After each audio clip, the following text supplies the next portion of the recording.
Hello there, this is Kush Sharma from Creative Pad Media. In this tutorial, we'll be seeing how to take a very poor looking product shot of a shoe and then turn it into something much more professional. It's not going to be very straightforward because with shoes, you have to be especially careful. They're not like other products. They are very different in their shapes. It's very random, and therefore you really need to nail the perspective. It's not as simple as using one of those AI apps where you can simply replace the background by typing in a prompt or selecting a template. We'll just have to think a lot about it. To demonstrate this, before we really get started with the tutorial, let me just show you this particular free AI background generating tool to do the same, and you're going to realize that the results are not very good. But before we can even do this, I've just opened up the same image inside Photoshop. The first thing we will do here is to separate out one of the shoe here and basically just remove everything else. You can do the same thing in Photo P also, which is a free replica of Photoshop, or a lot of other editing tools out there. I'm using the main Photoshop simply because the object selection based AI tool here can just help us do this very, very quickly. If you're someone you're still learning Photoshop, you can check out my free Photoshop for Beginners course. It has 20 videos. I'll leave a link to that in the description of this video. But you can see it was so easy to get this selection. Now what I can do is I can just open up a layer mask, and basically our job here is done. A bit of this black residue is left here, so I'm just going to zoom in. And since I have a layer mask active, I'm just going to quickly take a brush, and with black selected, I'm just going to basically paint on that, which is the same as basically just deleting that. Not that it's too necessary, because this product is going to undergo a lot of changes. Now, in case you didn't want to do that, I have provided you this particular image also of just the shoe, so you can directly skip over to the next step. But basically right now I will export this as a JPEG, so I only have the shoe. Now let me go back over to that website I was talking about. So LightX Editor, if you do register your account with them, you would have found the link to this in the description of the video, just like all the other tools and the images also. You will realize that they do have, first of all, they do give you 5 credits per day, which means you can use this tool for generating 5 images per day. And if you, after you've logged in, I do have more credits because I do use their paid version, which is also very cheap, but don't worry, you can use this for free. But once you're here, you're basically going to go over to this menu which says learn, and somewhere here you're going to find in the AI editor, you're going to find a AI product photo shoot. So you can just click on that, and you can click this button that says create AI photo shoot. Now it'll prompt you to just upload the picture. So we'll just upload the shoe picture here, and you can see it's uploading the image. And the moment it does that, it's going to give you this prompt where it's going to ask you to go for the paid plan. You can just close this, and this is the main interface. You're going to see AI product photo shoot, your image here, and then you can just go down here and select any of the different templates. So if I go over to footwear, so you can see they have a dedicated footwear category. We can choose any of these. For example, let's say I go for this first template, which is sneakers, because this looks good, and we're going to hit generate via style, and this is pretty fast. But what you'll realize is that the result will not look too great, simply because here we have not showed it the perspective, right? So if I open this up, yeah, it's not bad by any means. Definitely looks much better than a plain white background. But you can see overall, it just doesn't look very real. Maybe this template still worked out well, but let's say if you were to let's say go for something like this, let's just wait for this. And you can see here. So these are going to look, yeah, better than a white background, but not too great, right? Also, there's a difference in the color and the lighting and all these things. So you can't simply replace a background. Now, one of the tools out there is called Photio.io. I hope that's how it's pronounced. But they do allow you to do something which other tools don't. So they do something similar to what we did with LightX right now. It's just that they will also allow you to select the perspective. So once you create your free account with them, you're going to get 10 credits on the trial plan. And once you are on the main interface, you can go over to generate background. And let's upload the product photo again here. And you can see before we reach over to the interface, which is going to be similar to LightX, where you can select a background, they do give you this option by which you can change the perspective, which is what I was talking about. So this tool does that. However, it has a downside, which I'm just going to be talking about. But you can see here, it is telling us that this composition is not going to work well. So we can actually hit this little icon here, and we can actually tell it what exactly is the composition like, which will help it just correct the perspective. So if you, for example, if you were shooting like a flat lay from top, then you can select something like this. Or if it's at a different angle, basically that's what you can select. For us, like it was more like straight. So I can like do this and then go ahead and then do the same thing. They also have a lot of different templates here. For example, something like this.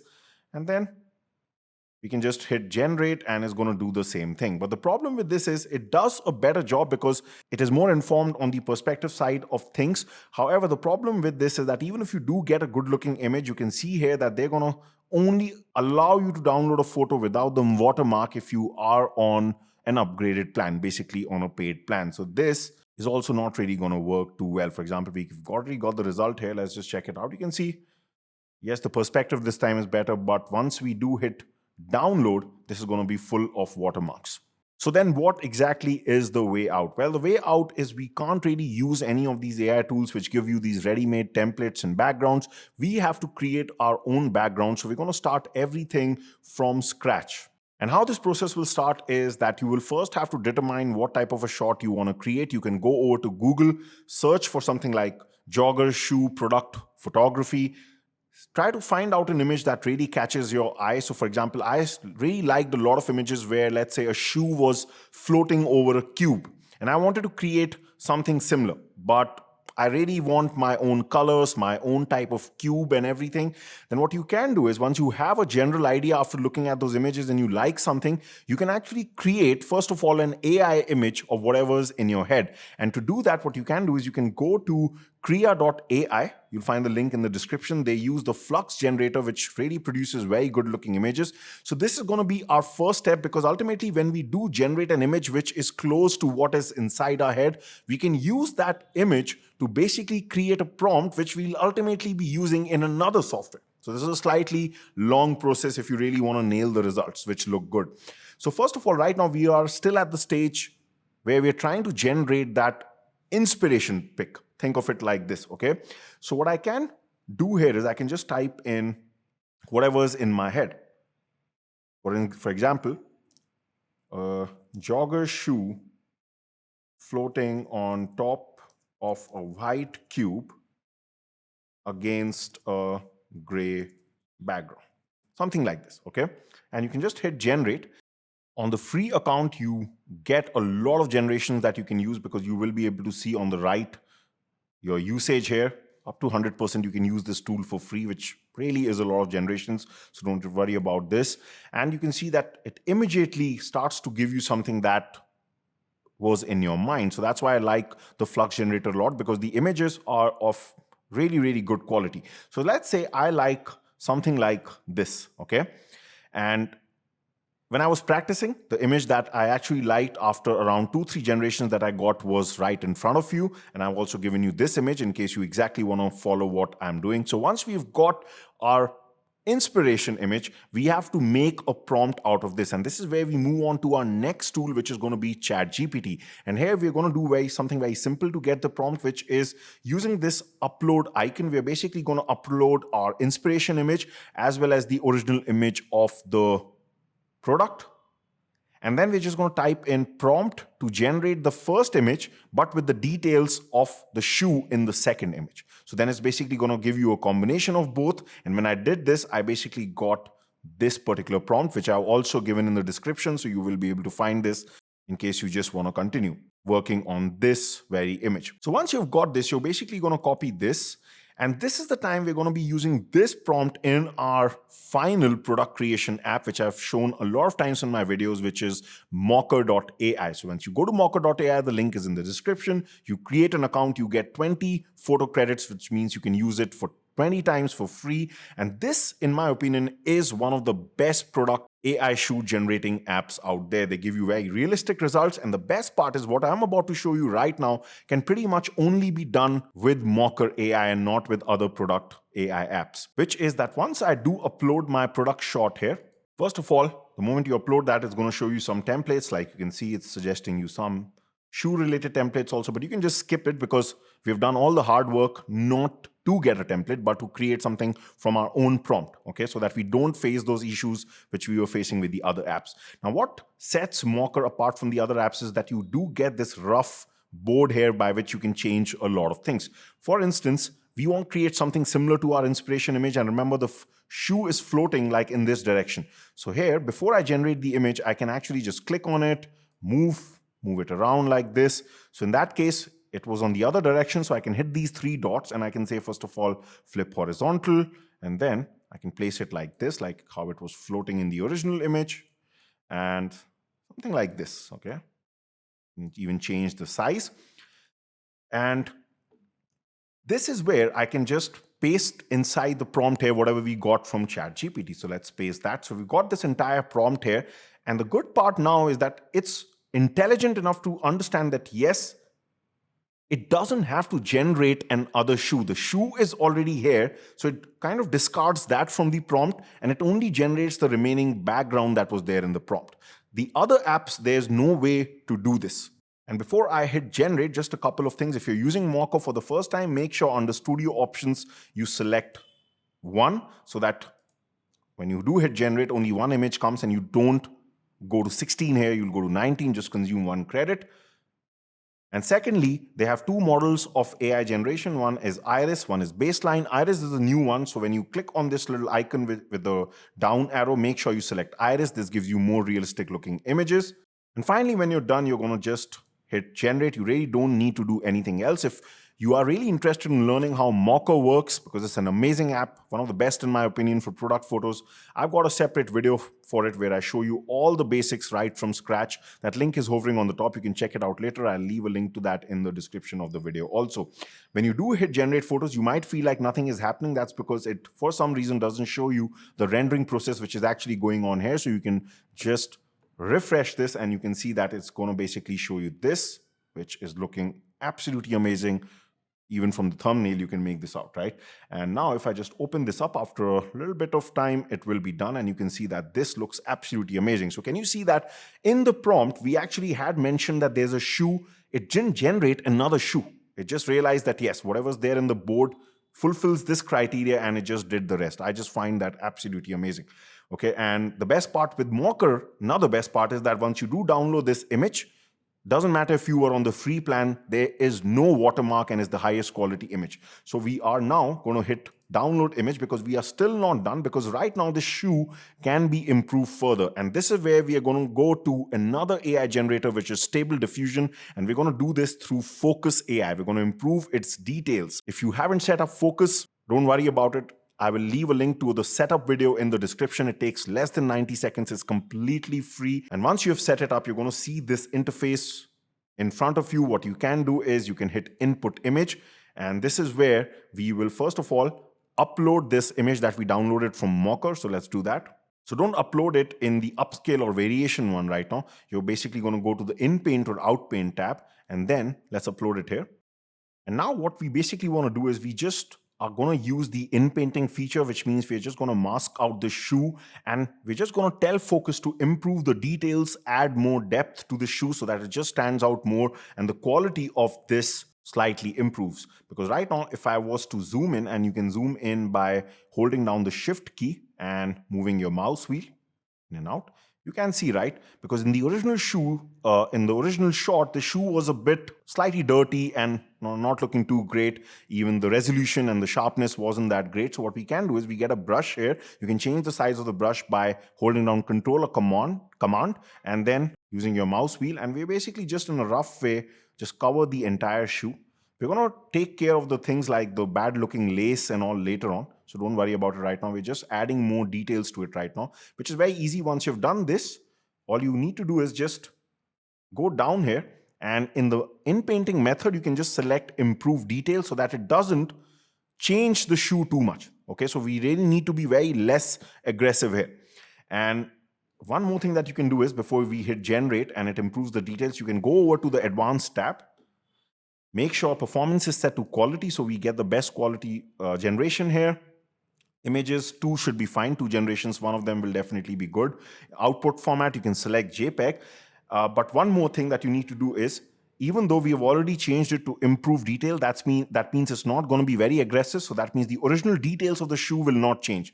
But still, I like to decrease the strength even further of the in-painting tool. And how you can do that is, if you go over to the advanced tab here, You can go over to developer debug mode, go over to InPaint, and so whenever you select this, the strength is reduced to 0.5, but even this can produce changes within the shoe. What I like to do is just change it to somewhere like between 0.25 and 3. So something like this much should be fine. You'll find that even this produces some changes, but that's not a problem. The changes will be very less, so we can even correct them in Photoshop very, very easily. And once you're done with this, we just need to enter something here which says InPaint additional prompt. That means now we need to tell it what exactly should you be doing to this area that we have painted. So we just are going to type in detailed jogging shoe. So exactly what it is, but just write the word detailed there. And that's it. You really don't need to do anything else. We're simply going to hit generate, and let's wait for these two results.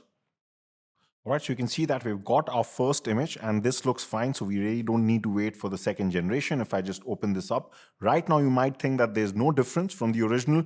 But if I just show you both these images, the original and the one that we just improved in focus, you're going to see a big difference. So you can see here I've uploaded both the images and you can see a before and after. So this was the original and you can see the overall texture just didn't look good.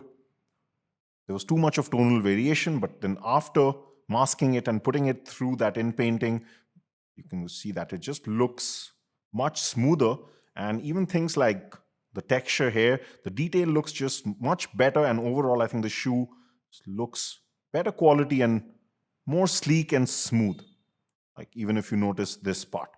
So now that it's looking good, we just have to make sure that not too many of the details have changed, because even at that 0.28 strength, you can see, like, for example, if you notice this front part, a bit of this has changed, and that can be an issue if you really want to maintain 100% consistency, because after all, this is a product shot. But you can see areas like this are fine. So maybe we'll just need to probably mask this area out. And anywhere there's a logo, you just need to be careful that it has not changed. I don't think so. And probably these two designs here, let's just see this. Yeah, so I think probably this one. So if you see, we've got just this area and this area to correct. And finally, we are also going to correct this lace and make it look like these laces are floating in the air. So what we're going to do is we're going to open up this new image inside Photoshop. So right now I'm inside Photoshop, and at least for the first part, the masking part, whatever I'm going to show you, you can also do this in any of the free photo editing apps like photop.com, which is again a replica of Photoshop. And we're also going to be using the generative fill AI feature right now. In case you want to use the free way, then you can use Adobe's Firefly web app for that. It will allow you to do the same thing for free. But right now I'm just using Photoshop for convenience. So I have both the images opened up here. The one in which we improve the detail and the original from Mokker. Now what we're going to do is basically we're going to take one of these images, just right click, and we are going to put this on top of the other image. So we can just hit duplicate layer, and under destination we can select the other image. Now if we go back here, both of them will be on top of each other, and you can see that because the resolution and the size was the same, is just right on top. So right now the bad image is actually on top. So what I'm just going to do is I'm just going to unlock the base layer. I can just double click on it and hit OK, and then just drag it on top. So we have now the sleeker image on top, and now I can slightly zoom in. Remember, we just need to correct two areas where the design changed a bit. The other areas were fine. So this and this. So if you want to be destructive about this, you can take the eraser tool and start erasing on those areas. But a more efficient way and a smarter way is to use a layer mask. So with this top layer selected, I'm going to hit open up the layer mask. I'm going to select a brush with the black color. And that means wherever I run black, make sure this layer mask is highlighted. That is basically going to reveal the details from the original one. That's what we want here. So same as erasing, it's just that if you don't know about Photoshop, this is a non-destructive way of doing things, because if I go wrong, I can recover this anytime. That's why I always tell people, even if you are using AI tools, you have to know the basics of Photoshop. It always helps you out. And that's where I'll repeat that. I've got a free course which you can check out, which has 20 videos which teaches you all these basics of Photoshop, like layer masking and all. And you'll find the link to that free course in the description. So now, if you see, we have been able to get the best of both the worlds. Now nothing has changed from the original. Now just we need to correct this part on the laces here. So what we are going to do is, because we have two layers, we don't want to get into layer related issues. We're just going to open up a brand new layer, stamp everything onto this layer using the shortcut control command Alt Option Shift and E. And now that we have this layer, we can start using generative fill. So first of all, what I'm going to do is I'm just going to take this particular lace right from here, because this was not looking good, and just encircle this, and we can just type in remove, and let's just wait for the results here. And you can see that that has done a pretty good job. I'm just going to do the same thing again, because now just we need to create those floating laces. So I'm just going to open up a new layer, stamp everything back there, and now I can take this entire part like this and give it enough room to create those laces like this. And I can just type in white floating laces, and let's just generate and let's wait for the results. And we've got the results, which right now, to be frank, don't look very good. So I'm just going to undo things, because I think the mistake I made was I went right towards the end of the canvas. So what I can do is I can just reduce the selection by taking the lasso tool, make sure I'm on the subtraction mode, and just probably make it stop somewhere like this. Now do the same thing, white floating laces. And you can see that this time we're starting to get closer to what we want. If you look at the third image, so this is what I want. And when you have something closer to this, you can just click on the three dots and hit generate similar, and let's wait for the results. All right, so I finally got the result after around 3 to 4 generations. And since we've used generative fill a couple of times, the resolution here can be a bit low. So therefore, we're going to export this image, and it's always a good idea to just upscale it one last time. So one of my favorite upscaling tools is Upscale Media. I've given the link in the description. Let's upload the final image. And you can see that with a single click, our job is done. If we just see this magnified view, you can see that the difference between the upscale and the original is absolutely huge. So we can now hit the download button, and let's see the final image. All right, so you can see that this is the final result. We went all the way from this to this. It was a slightly lengthy process, but then that's how it is for shoe shots, especially for the ones where the original shot was really, really bad. If the original shot is good, you can sometimes get away even by using those initial templates that I showed you. But my idea here is to just let you know that there are so many different ways by which these different AI tools can help you. And even if you're not following exactly this workflow, at least the usage of one of these tools can help you somewhere else also. So in case this video helped you out, do give it a like. And in case you want to follow along all my experiments with the different AI photo editing and image generation tools out there and how they can help photographers, then make sure you subscribe, and I will see you next time.